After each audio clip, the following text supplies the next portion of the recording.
Reevaluating Baltimore Police Department's Zero Tolerance Policy by Kia Hall. This presentation focuses on how the local police departments have been scrutinized by the government watchdogs and the public due to the rise in shootings of black males by local police officers. This presentation focuses in on the Baltimore Police Department and their low scores of community relations, which worsened after the traumatic death of Freddie Gray while he was in police custody. This presentation is not meant to bash police officers or to blame them for every fatal arrest, but to encourage the police department leaders to implement strategies that can reduce the chances of fatalities during an arrest. Both police officers and minorities suffer from the long-standing tension and mistrust between these two demographics. In order for this to change within the city of Baltimore, the police department should focus on rebuilding the trust that decreased after the Freddie Gray case. To understand the increasing distrust between both parties, I have a few facts here. In 2014, there have been 963 people, and in 2015, about 1,200 have been shot and killed by police in the U.S., according to public records, by the public and by social media. But on the other hand, according to that report of CNN, out of 142 line of duty deaths, 64 of those officers were killed by gunfire in 2016. And so I'm pointing out that not all of these fatalities are at the fault of the police officer. In a recent study, about 47%, which is about half the American population, are actually displeased with their local police departments. The way this study was conducted is that civilians were actually told to grade their police departments from A to F. The national average grade was a D. This study was based on over 766,000 tweets via Twitter, which is a social media outlet, and the feeling presented toward police officials in each state. Now, in states where, like New York with Eric Garner, Ferguson, Montana, where Michael Brown, a black teenager, was actually shot, and Sandra Bland, the case of Sandra Bland, these are the states where the grades are actually lower. But what separates Baltimore Police, Maryland Police's department, is that the citizens' anger toward law enforcement was for a more variation of problems outside of the whole Black Lives or Blue Lives Matter movement. Impressively, the Baltimore Police Department is the nation's 18th largest police department, with over 1,900 officers sworn in. The area that the law enforcement serves is geographically and demographically diverse, with 612 square miles of suburban, urban, and rural areas. The Baltimore Police Department has a total of 10 precincts. For the cases that require more careful consideration, there is the Criminal Investigation Division and a wide range of specialized support units.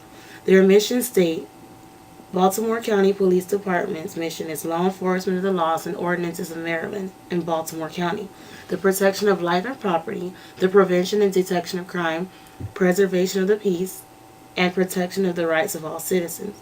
The Baltimore Police Department's motto is integrity, fairness, and service. However, lately the police department has faced major criticism from elected officials, local and social media advocacy groups, and citizens. One of the major events that caused a major issue of lack of trust for law enforcement in Baltimore was the death of Freddie Gray. One of the major events that caused this major issue of lack of trust, as stated before, was the death of Freddie Gray. On April 12, 2015, Freddie Gray was arrested on a weapons charge and subsequently suffered spinal cord injury while in police custody. That led to the cause of his death a week later. It was reported by partial video recordings that Gray was able to walk into the police van but could not talk or breathe when taken out of the van. As standard procedure for in-custody death, 6 police officers were suspended with pay. A medical examiner's officer found that the result of Gray's death was ruled as a homicide instead of an accident, and that Gray endured injuries during his transport, and that out of acts of omission, the officers failed to arrest with safety procedures. The 6 police officers were charged with felonies and were suspended during trial. But by July 27, 2016, all remaining charges against the 6 police officers, after long considerations and separate trials, were acquitted. Baltimore attorney Marilyn Mosby, who announced the charges that were posed against the involved 6 officers, was highly upset and turned to the media to speak against the outcome. At a press conference, Mosby stated, "We do not believe that Gray killed himself. We stand by the medical examiner's determination that Freddie Gray's death was a homicide. The 6 police officers involved in the case returned to their occupation with paid administrative positions once the charges were dismissed." After the funeral of Freddie Gray on Monday, April 27, 2015, the streets of Baltimore resembled that of a war zone due to the horrible fires, riots, and the heartbreak of the public. There were buildings and cars that had been set on fire. An estimated 12 businesses were either damaged or looted. CNN reported that their crew witnessed looters breaking in through the roof of a Baltimore liquor store and were tossing bottles and cans of alcohol into the streets below. Unfortunately, 6 Baltimore police officers were deemed seriously injured in the violence that took place that Monday night. The governor of Maryland, Larry Hogan, was forced to declare a state of emergency, which included deploying the National Guard. The Baltimore Police Department received many threatening messages from over 3 dangerous gangs.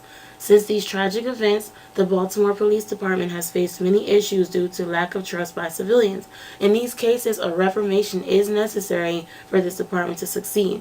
The police department continues to deal with low spirits and complications with hiring and retaining officers. After a 14-month probe, the U.S. Justice Department was able to discover detailed problems within the agency. One specific issue that caused the domino effect of lack of trust with residents was the zero-tolerance approach that the department took on. This is a recurring trend of discriminatory policing that began to spread in the early 2000s.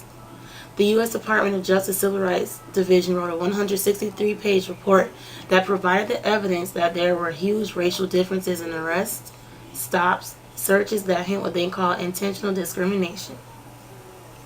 In addition, statistics displayed the evidence that the Baltimore Police Department conducted 300,000 stops from January 2010 to May 2014. And 44% of those stops took place in 2 of the predominantly black areas that only make up 12% of the entire city of Baltimore. Citywide reports displayed that blacks were stopped 3 times as often as white residents. The U.S. Justice Department commenced a civil rights investigation, which followed after the death of Freddie Gray. The Civil Rights Division found that the officers made an excessive amount of unjustified stops and used force when it was not needed. One example is when an officer actually listed on the police report that the weapon the individual being arrested used was actually their words. So in other words, their mouth was the cause, was the arrest, the weapon that they used. The report also points out the main causes of this problem, which is the result of insufficient training and the after effects of a discredited policy that started in the early 1990s by the city and Baltimore Police Department leadership. The zero-tolerance policy requires law enforcement to react to small crimes to prevent serious crimes in the future. Unfortunately, this causes unethical issues, and the police department is in dire need of reformation. The Justice Department also reported that in order for change to occur, that they encouraged the Baltimore Police Department to be proactive, get to know Baltimore communities more deeply, build trust, and reduce crime together with the community it serves. In addition, Baltimore's police department is facing recruitment issues. According to city records, Baltimore started 2016 with 2,805 sworn officers and ended with 2,445 officers. The turnover rate is increasing, and it is becoming more and more difficult to recruit new sworn-in officers. The police commissioner, Kevin Davis, has the highest power. His concerns may be that zero tolerance have been the superior method of Baltimore Police Department policing.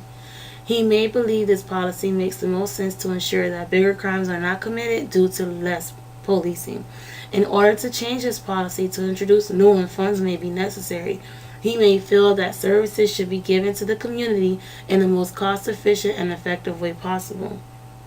Due to an already upset community, he may fear that there will be little support within the city to raise funds to consolidate or reconcile police services.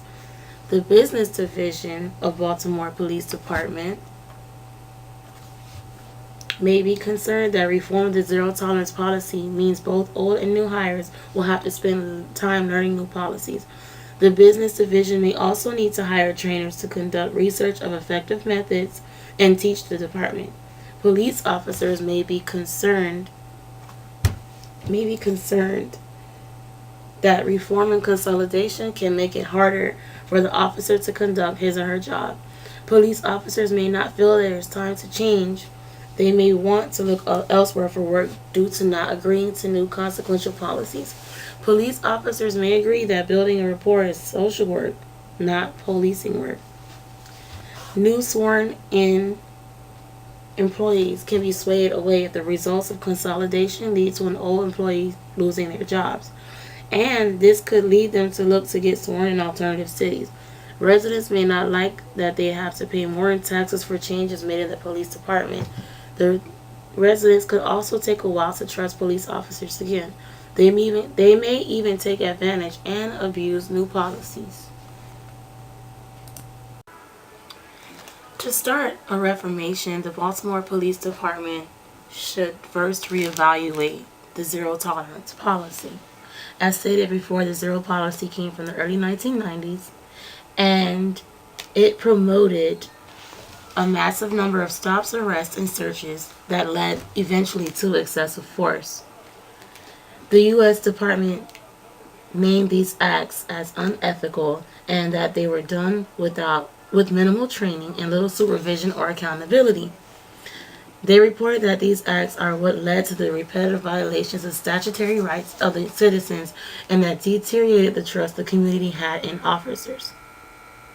Over time, the zero tolerance was regulated to poor black areas, which caused a label from the U.S. Justice Department, intentional discrimination. In order to revise the zero tolerance method, we should first understand the key problem. The key problem is the main goal of a police officer should be to protect and serve. Reports have shown that the more arrests an officer gets, the higher the chances of them to be awarded. But if they are here to protect and serve, they are not here to collect trophies. The zero tolerance policing methods. The process of receiving a promotion should be based on other statistics like attendance, neighborhood feedback, going the extra mile, limiting crime, time on the job, etc. In addition, studies have shown that with impossible quotas, workers in public service positions tend to lose focus in their intrinsic values to now extrinsic goals. Do more arrests translate into fewer crimes? This idea is similar to the broken window theory that if police officers focus on small crimes like vandalism or drinking in public, bigger crimes will be prevented. The practice for the NYPD stop and frisk would be to send police officers into minority communities where there are more blacks and Latinos simply because that is where more crime is expected. This is discrimination.